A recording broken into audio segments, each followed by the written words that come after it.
La temporada 2025 de Fórmula 1 lo ha tenido todo: regresos inesperados, caos político y una rivalidad interna en McLaren que amenaza con destruir al equipo desde dentro. Durante meses, Oscar Piastri lideró el campeonato con una calma implacable, conduciendo como un verdadero futuro campeón del mundo. Pero tras el Gran Premio de Estados Unidos, esa serenidad se ha resquebrajado. Su McLaren, antes imbatible, ahora parece lento, errático, desconectado. Terminó quinto, mientras Lando Norris luchaba en cabeza. Los datos no mienten. Las diferencias entre ambos coches fueron anómalas, casi antinaturales. Dentro del garaje papaya, las tensiones crecen a un ritmo alarmante. Piastri fue más lento en clasificación, en recta y en ritmo de carrera, pese a llevar la misma configuración aerodinámica que su compañero. ¿Casualidad? ¿O hay un juego interno moviendo las piezas para redirigir la esperanza del título hacia Norris? Mientras el Red Bull de Verstappen resurge con una velocidad aterradora, McLaren parece hundirse en su propio laberinto. Y lo que está ocurriendo ahora podría redefinir hasta dónde está dispuesta a llegar una escudería por conquistar el campeonato más despiadado de los últimos años. Todo comenzó en Austin. Piastri llegaba al Gran Premio de Estados Unidos liderando el mundial con confianza y serenidad.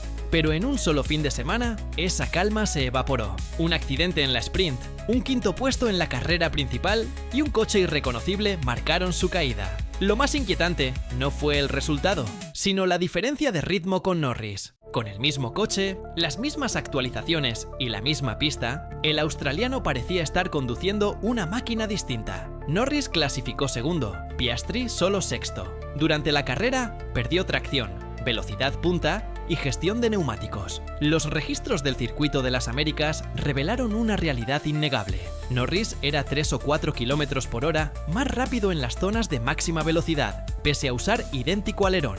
El equipo justificó la brecha como diferencias de estilo, una respuesta que pocos creyeron.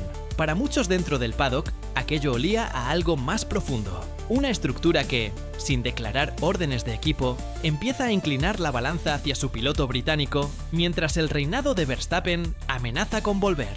La presión en Woking es extrema. Andrea Stella insiste en la igualdad, pero sus palabras dejan espacio a la sospecha. La frase «hasta que las matemáticas lo exijan» se ha convertido en el mantra de McLaren, y también en su condena.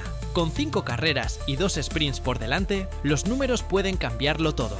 Piastri suma 346 puntos, Norris 332 y Verstappen, imparable, ya está en 306. Si McLaren tarda demasiado en decidir a quién apoyar, podría perderlo todo. Si lo hace ahora, rompería la frágil paz entre sus dos estrellas. Algunos creen que el favoritismo ya existe, pero en una forma sutil, casi invisible. Lo llaman sesgo blando. Una rueda nueva aquí, un ingeniero más atento allá. Pequeñas ventajas psicológicas que en Fórmula 1 pueden decidir un campeonato. Norris se muestra tranquilo, adaptado, sereno. Piastri, en cambio, transmite frustración. En las radios su tono es más tenso, más vulnerable. Varias fuentes del paddock lo describen como inseguro, y no sin razón. Es su tercera temporada, pero su primera lucha real por el título. Al principio del año, cuando nada estaba en juego, su conducción era libre, agresiva, pura. Ahora cada curva pesa, cada decisión se siente como un examen. El miedo a perder el campeonato, o peor aún, el apoyo del equipo, empieza a mermar su instinto. Exactamente lo que destrozó a Charles Leclerc en Ferrari en 2022. Mientras tanto, Max Verstappen está haciendo lo que mejor sabe hacer: esperar a que los demás se destruyan solos. En las últimas 5 rondas, ha sumado 119 de los 133 puntos posibles. Una remontada digna de un depredador. Tras ser descartado a mitad de temporada, Red Bull ha resurgido con un monoplaza más estable y una estrategia impecable. Verstappen no necesita ganar todas las carreras, solo necesita que McLaren siga tropezando. Su consistencia es su arma. La misma paciencia con la que conquistó sus títulos ahora le está permitiendo acortar la brecha punto a punto, mientras los de Woking se consumen en su propia guerra interna. La historia parece repetirse. En 2007, McLaren perdió un campeonato casi asegurado por la lucha interna entre Fernando Alonso y un joven Lewis Hamilton. Ahora, Andrea Stella jura que esa historia no se repetirá, pero sus palabras suenan más a deseo que a control. No tomaremos una decisión hasta que las matemáticas cierren la puerta, dijo tras Austin. pero la historia enseña que la indecisión puede ser letal. Cada carrera en la que Piastri y Norris se quitan puntos entre sí, Verstappen se acerca más a coronarse de nuevo. El dilema es cruel: proteger la igualdad o proteger el título. Y cada día que pasa, McLaren parece más atrapada entre ambas. La palabra sabotaje flota en el aire, repetida por aficionados y periodistas en redes sociales. Pero la realidad técnica de la Fórmula 1 hace casi imposible un sabotaje intencionado. Cada parámetro, cada milisegundo del coche está vigilado. Sin embargo, hay un tipo de favoritismo que sí puede existir: el estratégico. Se manifiesta en pequeños detalles: quién recibe las piezas nuevas primero, qué estrategia prioriza el muro, o qué piloto recibe los mensajes más claros en carrera. No son trampas, son decisiones humanas. Y cuando hay presión por ganar, esas decisiones pueden marcar el destino de un campeonato entero. Desde la perspectiva táctica, la política de trato igualitario de McLaren parece noble, pero también ingenua. El equipo lleva 17 años sin un título mundial, y la historia demuestra que los campeonatos raramente se ganan siendo justos. Red Bull construye su imperio alrededor de Verstappen, sin dudas ni dilemas morales. McLaren, en cambio, parece atrapada entre su idealismo y la necesidad de sobrevivir. Los fanáticos aplauden la pureza del enfoque, pero las estadísticas no perdonan. Cada punto perdido por indecisión es un paso más hacia el fracaso.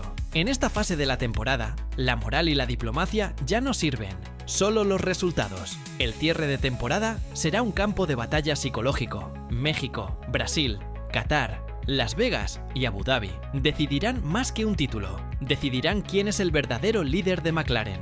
Piastri necesita resurgir, no solo en ritmo, sino en confianza. Debe recuperar su instinto, reconciliarse con el equipo y demostrar que puede soportar la presión sin romperse. Porque si Norris lo supera nuevamente, la narrativa de un equipo que lo sabotea será el menor de sus problemas. La historia lo recordará como el piloto que tuvo el coche más rápido y dejó escapar el campeonato por la duda, por el miedo y por la política interna de un equipo que no supo protegerlo. En Fórmula 1, la percepción puede ser tan letal como la realidad. Aunque no exista sabotaje tangible, si un piloto empieza a sentir que su propio equipo no está de su lado, el vínculo se rompe. Es una grieta invisible que crece con cada decisión, con cada silencio en la radio, con cada estrategia dudosa. Oscar Piastri no necesita que alguien le quite potencia, basta con que empiece a creer que ya no confían en él. Esa sensación cambia la forma en que un piloto respira, frena y arriesga. La mente se convierte en su peor enemigo, y la confianza, ese combustible intangible, comienza a evaporarse. Por eso, este momento es tan crítico para McLaren. No se trata solo de puntos o trofeos, se trata de identidad, de legado y de cohesión. Si el equipo no logra restaurar la confianza entre Piastri y Norris, corre el riesgo de revivir su propia tragedia de 2007, perdiendo el título por su orgullo. La historia lo ha demostrado. La mayor amenaza para McLaren nunca ha sido Red Bull ni Ferrari, sino McLaren misma. Andrea Stella lo sabe, y por eso cada reunión en Woking se ha vuelto una partida de ajedrez entre la diplomacia y la urgencia. El margen para el error ya no existe, y la próxima carrera podría definir su destino. Mientras tanto, Verstappen observa desde la sombra, paciente como un cazador, que ya conoce el desenlace. No necesita arriesgar, solo debe esperar a que el caos siga su curso. Cada fallo de McLaren alimenta su regreso. Cada radio tensa es un punto más hacia su cuarto título. Y cuando llegue a Abu Dhabi, puede que la historia se repita. Otro año en el que McLaren tuvo el coche para ganar, pero no el equipo para hacerlo. Al final, tal vez el mayor enemigo de Oscar no sea Max Verstappen, sino la duda. Porque en Fórmula 1, antes de perder un campeonato, se pierde la fe.